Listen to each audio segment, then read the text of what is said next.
दलित जनजागृति mission का national president. जैसा कि बीएसएस के द्वारा, अन्य सभी संगठनों के द्वारा, जो बीपी अशोक जी और हमारे पिता के समान देवी अशोक जी ने और अन्य सब संगठनों ने मिलकर के जो ये शहीद स्मारक प्रेरणा स्रोत जो बनाने का जो कार्य यहाँ पर किया, ये बहुत सराहनीय है। और ये केवल जो है इंडिया में ही नहीं, बल्कि इसका जो प्रचलित है वो जो है वर्ल्ड में भी जाएगा। लेकिन मैं आप लोगों को एक बात से अवगत करा देना चाहता हूं, जो जितनी भी सरकारें 1947 के बाद में जितनी भी सरकारें 5 साल या 5 साल से अधिक जो भी सरकारें यहाँ पर इस मुल्क के अंदर आई और जिन्होंने यहाँ पर शासन किया, वे सरकारें समाज विरोधी और संविधान विरोधी सरकारें पैदा हुई। काश अगर इस मुल्क के अंदर भारत का संविधान पूर्ण रूप से लागू हो गया होता तो ये, जैसे कि आज इसकी परमिशन नहीं हो पाई और अन्य जगह भी जो प्रेरणा स्थल उनकी परमिशन नहीं हो पाती है, सरकारें परमिशन नहीं दे रही हैं, तो इससे और घिनौनी हरकत क्या होगी। अगर इस मुल्क के अंदर जो संविधान के तहत, जो रिजर्वेशन के तहत, जो हमारे मुल्क के अंदर चाहे वो किसी भी पार्टी से चुन करके मेंबर ऑफ पार्लियामेंट जाता है, मेंबर ऑफ विधानसभा जाता है और वो जो है वहाँ पर जाकर के किसका प्रतिनिधित्व कर रहा है, चाहे जो मुल्क के अंदर 131 सांसद हैं और 1161 जो विधायक हैं, जो परमिशन ना मिलने का कारण, परमिशन ना मिलने का कारण ये 131 सांसदों का है जो कि उनकी गुलामी कर रहे हैं और 1161 विधायकों जो कि उनकी गुलामी कर रहे हैं।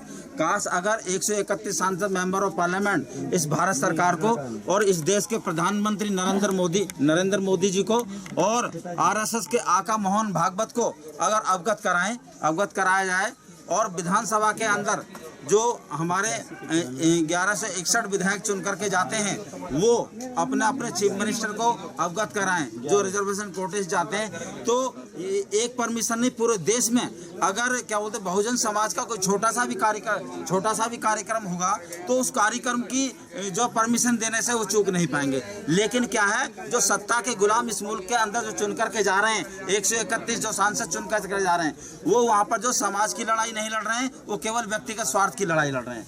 अगर जिस रोज वो 131 सांसद और 1161 विधायक इस मुल्क के अंदर जो गुलामी छोड़ना बंद कर देंगे, तभी जो है बहुजन समाज के ऊपर अत्याचार भी रुक जाएगा।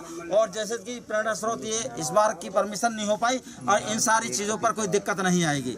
इसलिए हमारा कहने का तात्पर्य है कि जो मुल्क के अंदर जो अव्यवस्था है, उस अव्यवस्था होने का कारण, मुख्य कारण ये है क्योंकि जो है अब तक भारत के अंदर पूर्ण रूप से संविधान लागू नहीं हुआ और लोग कह रहे हैं कि हम जो 76वां क्या वो स्वतंत्र दिवस मना रहे हैं, ये स्वतंत्र, हम लोग जो है पूर्ण रूप से स्वतंत्र नहीं है। हम पूर्ण रूप से स्वतंत्र उस रोज होंगे जिस रोज की भारतवर्ष के अंदर जो है क्या बोलते पूर्ण रूप से भारत का संविधान लागू हो जाएगा। और लोग आज़ादी की बात करते हैं, अभी हम पूर्ण रूप से आज़ाद नहीं है। आज़ादी का एहसास तब होगा जब क्या रोटी, कपड़ा और मकान, स्वास्थ्य, शिक्षक, सभी को सम्मान, जब ये पांचों चीजें इस मुल्क के अंदर सभी लोगों को बराबरी के स्तर से मिल जाएंगे, तभी लोग हम आज़ाद हो पाएंगे। हमारा कहने का तात्पर्य कि पूरे बहुजन समाज को इकट्ठा होकर के 131 सांसदों को अल्टीमेटम देना पड़ेगा और क्या बोलते 1161 विधायकों का अल्टीमेटम देना पड़ेगा और उनके खिलाफ जो आंदोलन करना पड़ेगा। जब तक कि हम 1161 विधायकों के खिलाफ आंदोलन नहीं करेंगे और 131 सांसदों के खिलाफ। मान्यवर ये बताइए, आप जो है जन जागृत दलित सबसे पहला नंबर तो ये है कि हमारे 99% पढ़े लिखे लोगों ने संविधान की बात कर रहे हैं, संविधान के प्लेम्बर भी अभी तक नहीं पढ़ा। फ्रंट पेज है एकदम, दलित शब्द असंवैधानिक है, जो बाबा साहब ने भी स्वयं उसके अंदर वो मना कराया कि दलित शोषित वंचित बोला जाता है, एससी बोल सकते हैं। हमारे मतलब वो जो लोग बुलवाते हैं, हमारे लोग फटाफट बोलना शुरू कर देंगे। दलित शब्द का इस्तेमाल क्यों करा जाता है? ऐसी समाज बोल, देखिए दलित शब्द का मतलब ये किसी कास्टेशन से नहीं है। दलित का मतलब, दलित का मतलब वो जो दबाया जा रहा है, जो कुचला जा रहा है, जो गरीब है, कमजोर है, वो दलित है। दलित। अब एक बात बताइए, जो IAS है वो भी अपने आप को दलित लिख रहा है, IPS है वो भी लिख रहा है, डॉक्टर है, MBBS है, वो सब लोग दलित ही दलित है।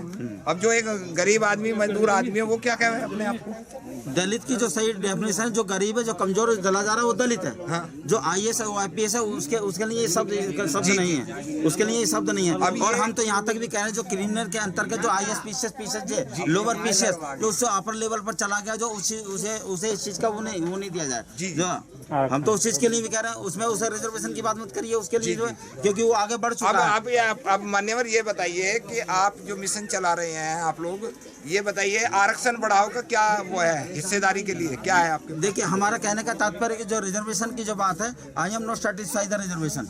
हम रिजर्वेशन की बात ही नहीं करते। हम तो इस मुल्क के आकाओं से कह देना चाहते हैं, अगर उन लोगों के आका हम लोग हैं, दूसरा ने बना रखा हमने, कोई नहीं है मुल्क का आका।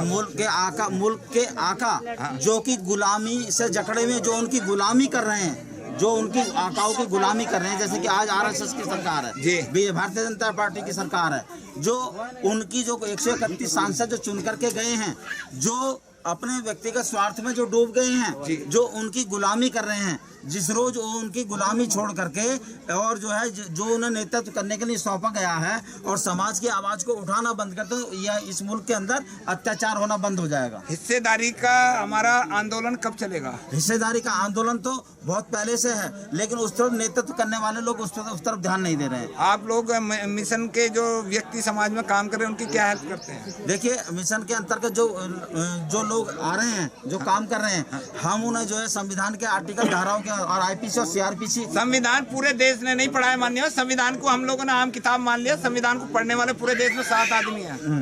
संविधान को एक FNR की किताब है क्या? आम आदमी पढ़ेगा, गरीब आदमी या अनपढ़ आदमी को क्या करना है संविधान का? उसे ये बताइए, तेरा ये अधिकार है क्या?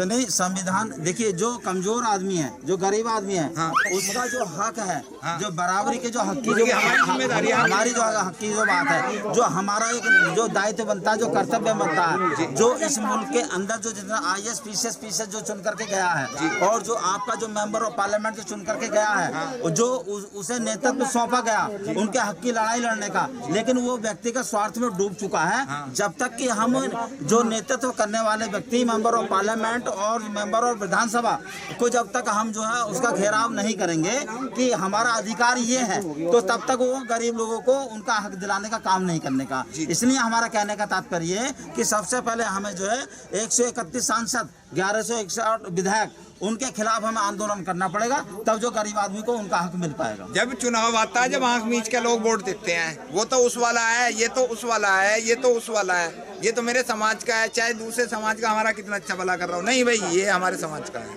मसा मोहर लग के आ गया भाई, हम तो भाई इसे देंगे। जब नहीं सोचते, जब पुल के नीचे से पानी निकल जाएगा, जब सोचेंगे हम, देखो भाई इसे हमने कर चुन लिया। देखिए, मैं आपको बता देना चाहता हूँ, जब तक हम लोग कैडराइज नहीं होंगे, जब तक हम लोग प्रशिक्षण नहीं देंगे, एक आम जनता में, एक गरीब आदमी को जाकर कमजोर गांव-गांव जाकर के जागरूक तो नहीं करेंगे, जब तेरा अधिकार है क्या, और तो उसे कैडराइज नहीं किया जाएगा, तब तक जो वो उस व्यक्ति को अपने अधिकार का उसे पता ही नहीं है। और जिस रोज वो जागरूक हो जाएगा, उस रोज अपना हक वो अपने आप ले लेगा। चलो, बहुत बहुत धन्यवाद। कुछ शॉर्टकट में कोई संदेश देना? शॉर्टकट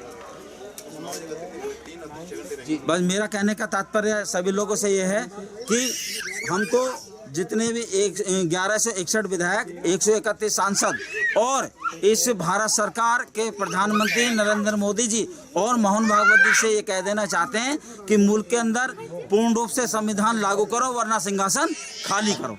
जय भीम, जय भारत, जय संविधान।